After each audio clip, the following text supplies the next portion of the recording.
আমার বাবাও নাই মাও নাই, আমি বড় ইয়তীম। সন্তান বিপদে পড়বে, বাবারে টেলিফোন করে, বাবা কই আছো, আসো আমার উপরে বিপদ চলে। না থাকলে টেলিফোন করে বলে মা একটু দোয়া করিও। মায়ার নবী বলেন আমি বাবা বলিয়া বিবরে ডাক দিতে পারি নাই। 6 বছরে মা হারা আমি মুহাম্মদ, 8 বছরে আমার দাদাকেও আমি হারায় ফেললাম। আমার এত কষ্ট, আমার জীবনটা কষ্টে কাটিয়ে গেল। আমাকে 1 দিন না 2 দিন না 3 বছর পর্যন্ত শিয়াবে আবু তালিবে আমাকে গৃহবন্দী করে রাখলো। চতুর্দিকের পাহাড় মাঝখানে আমাদের আটকাইল, পানি দেয় না, খানা দেয় না। আমি রহমতের নবী গাছের পাতাগুলো ছিঁড়ে ছিঁড়ে চাবাইয়া চাবাইয়া খাইয়া আমার পেটের ক্ষুধা নিবারণ করছি। আমি এত কষ্টের মাঝে গেলাম তায়েফের ময়দানে দাওয়াত দেওয়ার জন্য। ওই তায়েফের পাগল কাফেরেরা ওদের বাচ্চাগুলোকে আমার পেছনে লেলিয়ে দিল। বাচ্চাগুলো পাথর হাতে নিয়ে বৃষ্টির মতো মারতে যখন শুরু করলো, একদিকে গালি দেয়, অন্যদিকে পাথরের আঘাত। পাথর পরে পরে আমার শরীর রক্তে রঞ্জিত, রক্ত পরে আমার জুতা পর্যন্ত আটকায় গেল। আমার আল্লাহ পর্যন্ত বেজার হইয়া জিবরাইলকে পাঠায় বলে যাও তায়েফের জমিন উল্টাইয়া সব ধ্বংস করে দাও। আমাকে এই পরিমাণ পাথর মেরে মেরে ওরা তাড়ায় দিল। একটা ব্যক্তি ছাড়া কেউ আর কালেমা পড়ল না। আমি মাকেও পাইলাম না, বাবাকেও পেলাম না। এই পরিমাণ কষ্ট আমার, রক্ত মেখা মাখা অবস্থা। আমি হাঁটতে হাঁটতে মক্কার দিকে রওয়ানা। এই তায়েফের কাফের বেঈমান এই পরিমাণ আমার উপর অত্যাচার করলো, কি পরিমাণ উপহাস আর ঠাট্টা গালাগালি করলো।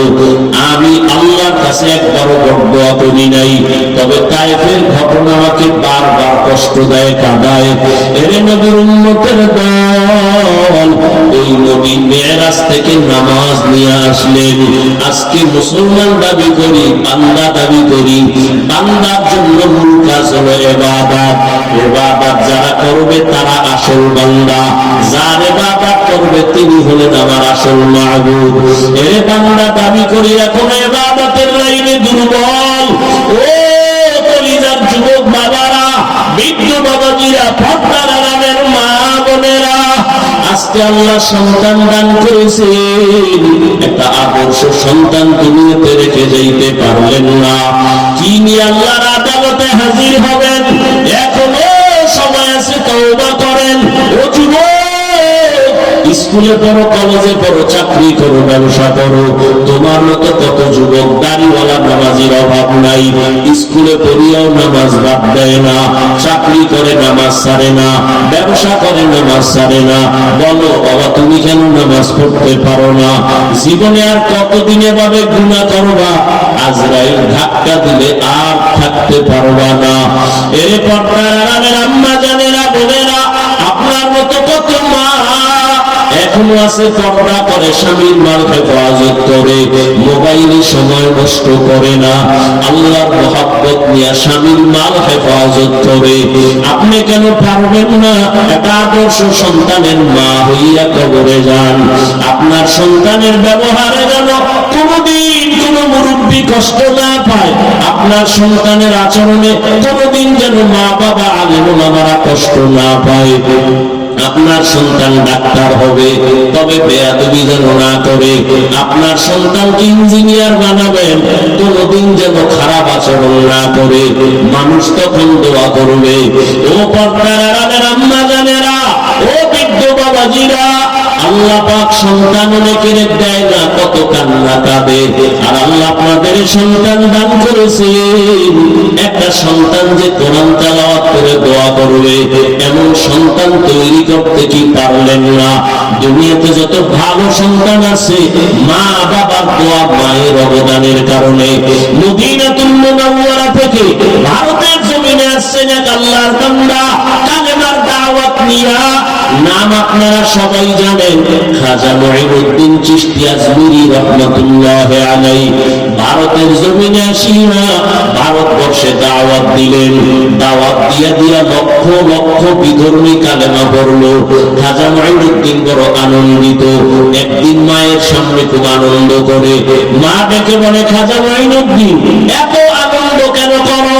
বলে, মা আল্লাহর শুকর, ভারতের ভেতরে লক্ষ লক্ষ বিধর্মী, আমি মুঈনুদ্দিনের হাতে কালেমাওয়ালা মুসলমান হয়ে গেল। মা ডাক দিয়া কয়, বাবা মুঈনুদ্দিন এগুলো তোমার অবদান না, সব নবী মায়ের অবদান। খাজা মুঈনুদ্দিন চিশতি বলে, আম্মা জান আপনার অবদানটা কি? মা চোখের পানি ছেড়ে কাঁদে আর কয়, বাবা তুই যেদিন আমার গর্ভে আসছো, আমি আল্লাহর কসম করে বলি একটা রাত ঘুমাই নাই। আমি সিজদায় পড়ে রাতের গভীরে মাওলার কাছে কান্না করে দোয়া করেছি আর বলছি, ও দয়ার মালিক, আমার গর্বের সন্তানটাকে তুমি তোমার ওলি বানাইয়া পাঠাইয়া দিও। এক রাত কান্না বন্ধ করি নাই। ও বাবা মুঈনুদ্দিন, দুনিয়াতে আসার পর আমি মা তোরে যতদিন বুকের দুধ পান করাইছি, আল্লাহর কসম একটা ফোঁটা দুধ আমি তোর মুখে বিনা ওযুতে দেই নাই। আমি ওযু সহকারে তোর মুখে দুধ দিয়েছি। বাবা আমার অবদান আর চোখের পানি না থাকলে তুমি কামিয়াব হতে পারতা না।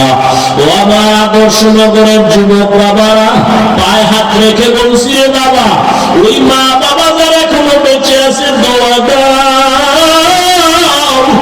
আল্লাহর কসম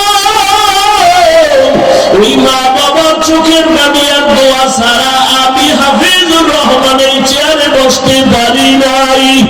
ওই মা বাবার চোখের পানি আর দোয়া ছাড়া তুমি টাকার মালিক, গাড়ি গাড়ির মালিক হতে পারো নাই। ওরে এখনো যার মা বেঁচে আছে দোয়া দিও। ওরে মোনাজাতের পরে অনেকে বাসায় চলিয়া যাবা, অনেকে গিয়া মা বাবারে ডাকতে দরজা খুলবে। আর একদল এখানে কিছু আল্লাহর বান্দা আছে বড় ইয়াতীম, আর জীবনে মা বলে ডাক দিতে পারবে না, আর জীবনে বাবা বলে ডাক দিতে পারবে না। সবাই যখন মা কইয়া ডাক দেয়, ওই যার পা নাই তার কলিজাটা ছিঁড়িয়া যায়। ওরে সন্তান যখন বাবা বলিয়া ডাক দেয়, তার বাবা নাই, ওর কলিজাটা ছিঁড়িয়া যায়। ওরে একদিন ঈদের নামাজ পড়ি একটা যুবক কবরের কিনারায় দাঁড়ায় দাঁড়ায় কান্না করে। ও যুবক, ঈদের আনন্দ বাদ দিয়ে কাঁদো কেন? বলে, গত ঈদে আমার মা আমার মাথায় হাত বুলায় দোয়া করেছে, আমার বাবারে পাশে নিয়ে নামাজ আদায় করেছিলাম। আজকে যখন ঈদের নামাজের জন্য ঘর থেকে বের হইতেছি, হঠাৎ আমার কথা মনে পড়ে গেল, আমার মা আমার মাথায় হাত দিয়া দোয়া করবেন। হঠাৎ মনে পড়িয়া দেখি মায়ের বিছানাটা খালি, আমার মা সাদা কাপড়ে কবরে পড়ে আছে, আমার বাবাও নাই, আমি বড় ইয়াতীম। ও মা হারা বাবা হারা, অনেকের মা বাবা ছিল বড় গরিব, কষ্ট করিয়া করিয়া তোমাকে আমাকে মানুষ বানাইছেন। কত বাবা গরিবী হারাতে ছিলেন। বাবার মানে মাঝে মাঝে মনে চাইতো ইলিশ মাছ কিনিয়া খানা খাবে, টাকার অভাবে খেতে পারে নাই। মায়ের মাঝে মাঝে মনে চাইতো আঙ্গুর বেদানা খাবে, টাকা নাই, খেতেও পারে নাই। আজকে তুমি সন্তান, তোমার ঘরে কত মাছ কত ফল, কি লাভ হবে? ওই মা বাবারে আর পাইবা না, আর জীবনে ফল খাওয়াইতেও পারবা না। ওই মা বাবারে যদিও পারবা না, তবে দুই ফোঁটা চোখের পানি পাঠাইয়া দাও রে নিষ্ঠুর। গুনাহের কারণে দিলটা পাথর, চোখে পানি নাই, দুই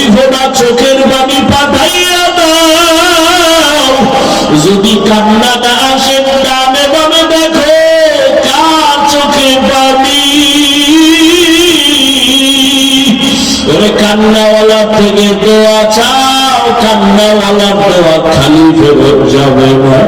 ও আমার কলিজার যুবক বাবারা, যাদের মা বাবা এখনো বেঁচে আছে, রত্ন হারাস না রে বাবা। এখনো পারলে ঘরে গিয়া মাকে বলিস, মা মাথায় হাত দিয়ে দোয়া করিয়া দাও। তোমার দোয়া সারা জীবনে সফলতা আনবে না। মা ওয়াজের প্যান্ডেলে কত মানুষের কান্ত দেখলাম, আমার কপাল বড় খারাপ, আমার চোখে পানি নাই। গুনাহের কারণে বুঝি আল্লাহ বেজার, তুমিও আমার উপরে বেজার। আজকে তওবা করে আছি, আর নামাজ ছাড়বো না, দাড়ি কাটবো না, বেপরদায় চলবো না, আর মুরব্বীদের সাথে বেয়াদবি করবো না। মা তুমি আমার মাথায় হাত দিয়া দোয়া করে দাও। যদি বলতে পারো একবার, মায়ের চোখে পানি চলে আসবে। মা ডাক দিয়া বলবে, বাবা। মাথায় হাত দিয়া ডাক দিব, আর সে আজিমের মালিক, আমার কলিজার সন্তানটাকে তুমি কবুল করে নাও। ওই মা বাবার দোয়া নিতে ভুল করিও না। যদি অন্যায় ভাবে কষ্ট দিয়া থাকো, গোপনে গিয়া ক্ষমা চাইও। শিক্ষকের দোয়া ছাড়া গাইতে পারবা না, কষ্ট দিয়া থাকলে দোয়া নিও ক্ষমা চাইয়া। আলেম ওলামার মনে আঘাত দিয়ে আঘাতে পারবা না। যদি বিরোধিতা অন্যায় করো, বেয়াদবি করো, ক্ষমা চাইও। আসল মানুষ হইয়া কবরে যাও। কত চোখের সামনে আজকে কত আল্লাহর বান্দারা নাই। এই এলাকায় 11 সালে যখন আসছি, আমার ভাই ছিলেন আব্দুল গন্নান সাহেব, দুনিয়া থেকে চলে গেছেন। হাজী মনির সাহেব দুনিয়া থেকে চলে গেছেন। চোখের সামনে তাদের কত অবদানের মাদ্রাসার পেছনে আজকে আমি এখানে বয়ান করতেছি। তারা থাকলে কতই না তারা আনন্দ পাইত। এক এক করে সবাই চলে গেছে। আগামী বছর বয়ান চলবে, হয়তো আজকে যারা আছি অনেকে আবার বিয়োগ হয়ে যাবে। কোন দিন আমার আজরাইল আসিয়া ডাক দেয়, রে যুবক, বেয়াদবি খবর চাই, রে আজান শুনিয়া মসজিদের দিকে দৌড়াও। রে মা বাবা থাকলে দৌড়া দিও, মায়েরে কষ্ট দিও না, বাবারে কষ্ট দিও না। রে মা বাবার কবরের কিনারা যাইয়া মাঝে মাঝে চোখের পানি ছেড়ে দোয়া করিও, রব্বির হামহুমা কামা রব্বায়ানি সগীরা। মাঝে মাঝে কবরস্থানে গিয়া চোখের পানি ছাড়িও। ওরে আল্লাহর বান্দারা, তওবার নিয়ত করো, নামাজ যেন ছুটিয়া না যায়, জবানের কথায় যেন কেউ কষ্ট পাইয়া বদদোয়া না দেয়।